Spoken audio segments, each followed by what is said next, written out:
All right, so what I've put on this Word document are the titles that I want for 2 blank pieces of paper. So I want this written on one blank piece of paper, and I want this one written on the other blank piece of paper. You can hit pause until you've written both of them down. Now, on the red one, this is actually going to be your homework. I like to call it jiggy molecules because, of course, we're going to be working with jiggy molecules. So these molecules, when I refer to the simulation, the state of matter simulation, I'm referring to this simulation. You will need to access this because this is actually going to be, oops, let me go back. This is actually going to be your homework. So I'm going to explain what the homework is first, and then you'll understand the success criteria for this lesson. And then you'll understand what I'm teaching you and why I'm teaching it. So what you're going to do for your homework is you're going to go to my website. When you go to my website, you want to click, obviously, where it says Chemistry for the Unit Pages. We're beginning a new unit of study, which is on phase changes in gases. So you want to click on this one. It's Unit 10. Has all the learning goals. What you're going to do for homework is scroll down until you see down here below assignments and below labs, it's going to say a state of matter simulation. When you click on it, it will bring up this. This is the simulation that you're going to play around with for your homework. What you can do is you can select different molecules and look at how they appear in different states of matter, as solids, liquids, and as gases as well.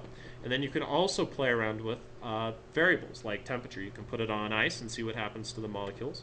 This is the temperature scale in Kelvin. Or you can add heat and cause the molecules to move faster. Okay?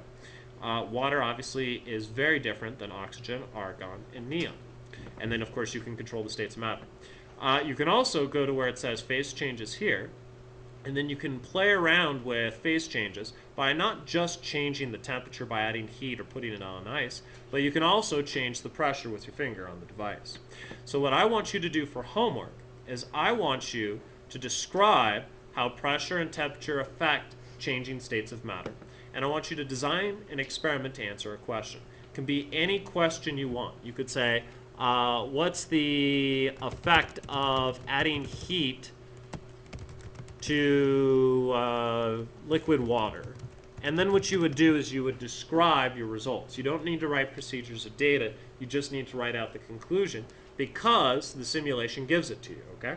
So play around with it. Make sure you walk away from this homework assignment understanding how heat and how pressure affect changing states of matter. Do we have any questions about that? Sweet. Now on the blank piece of paper that's titled LE phase changes, I'm going to give you some information about how we quantify phase changes. Phase changes meaning we go between solids, liquids, and gases. What I want you to do on this blank piece of paper, which I've shown right here, is I actually want you to turn it so that it's not portrait. I want you to turn it so it's landscape. And then once you've turned it so that it is landscape, you're going to take a pencil or pen, whatever you're working with, and you are going to draw a very large XY graph.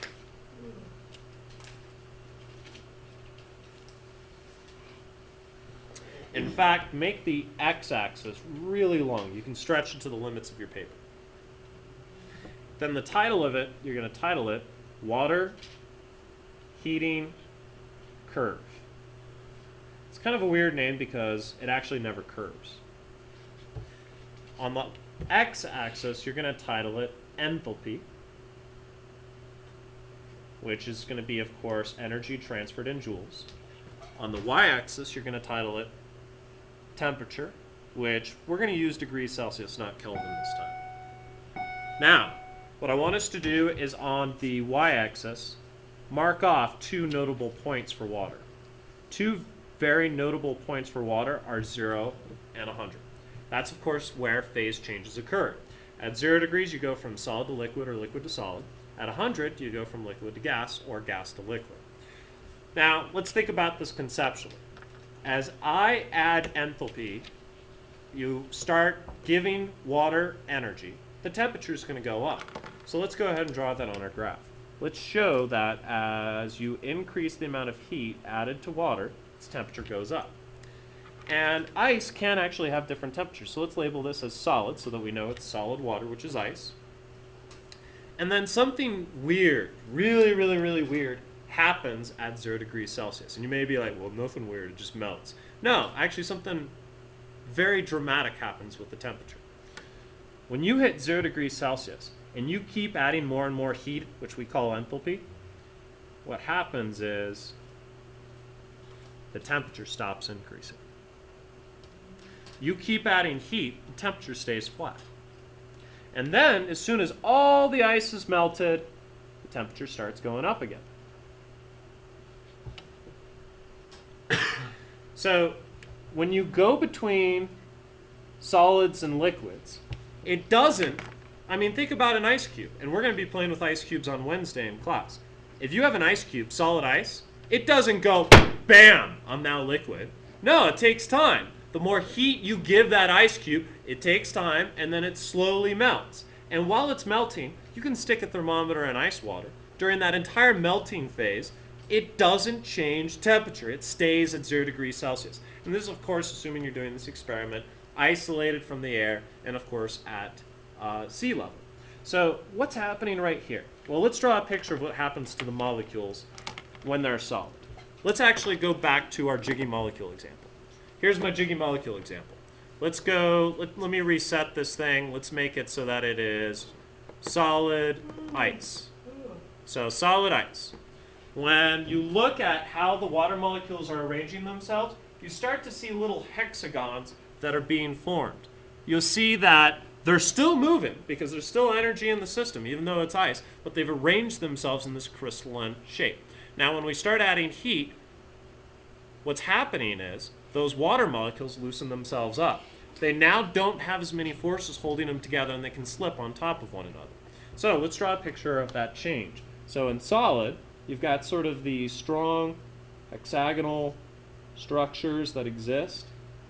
And then in liquid, the water molecules, which we can just represent with H2O, you know, the structural formula you've drawn before, they're still sticking to each other,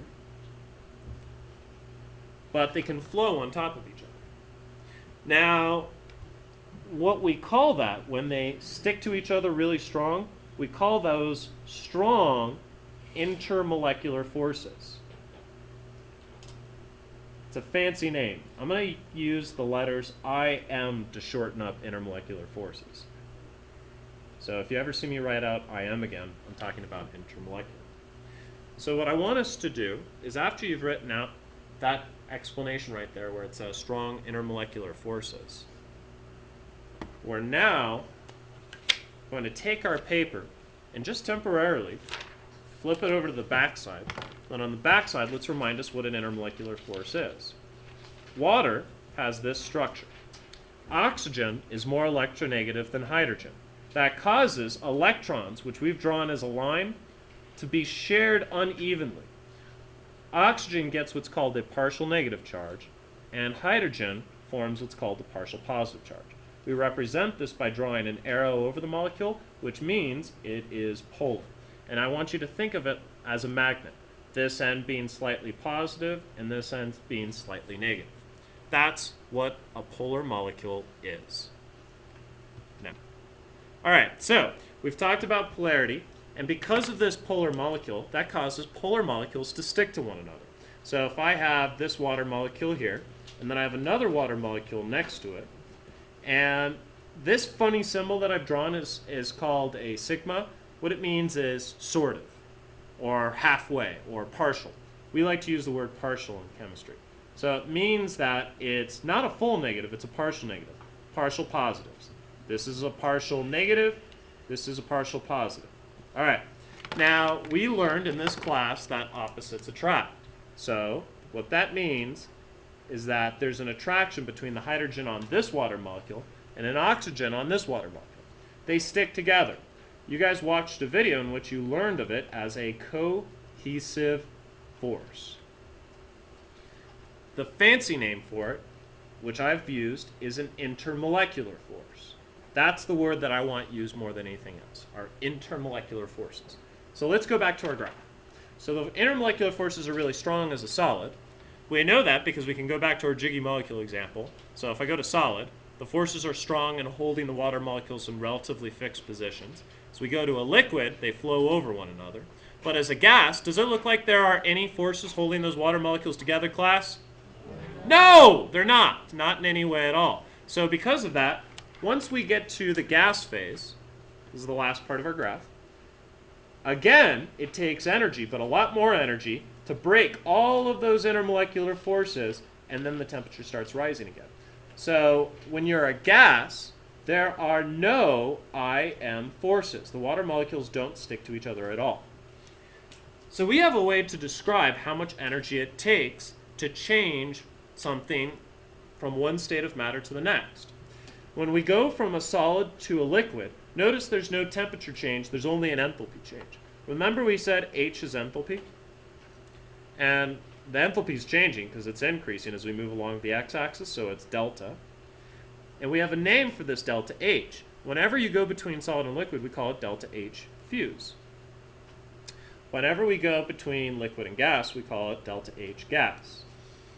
Now what I want you to do is I want you to pause, and I'm going to pause my recording as well, and I want you to go to the back of the periodic table that I just gave you where it says chemistry reference sheet.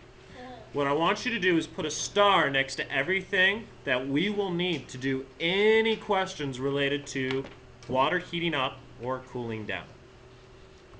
Alright, so we should have put stars next to here, here, here, and here, and that's because those all involve the delta H. Now, let's go back to the graph. Let's actually stick some names on these things. This guy right here we have a fancy name for. It's called the latent heat of fusion. And that's exactly how much energy it takes to change a solid into a liquid. There's an equation that we put a star next to. The equation was Q equals M delta H fuse. For the top one, up here on the top right, what it is, we call it, now I wrote delta H gas. I'd like you to cross that out because there's a fancier name we use than gas. We use VAP. So this is called the latent heat of vaporization. And its formula, we put a star next to on our formula sheet, is Q equals M delta H VAP.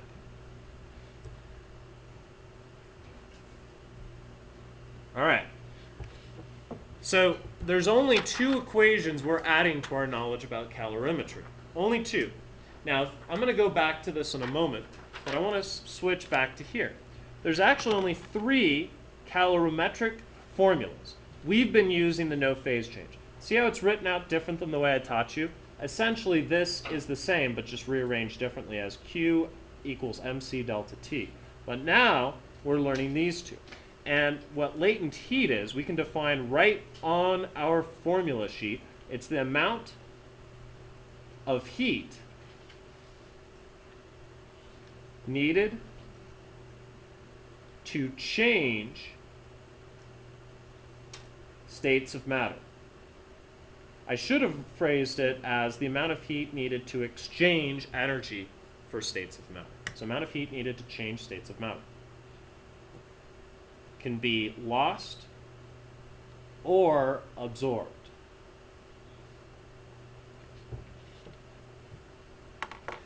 Class, do I have any questions about that?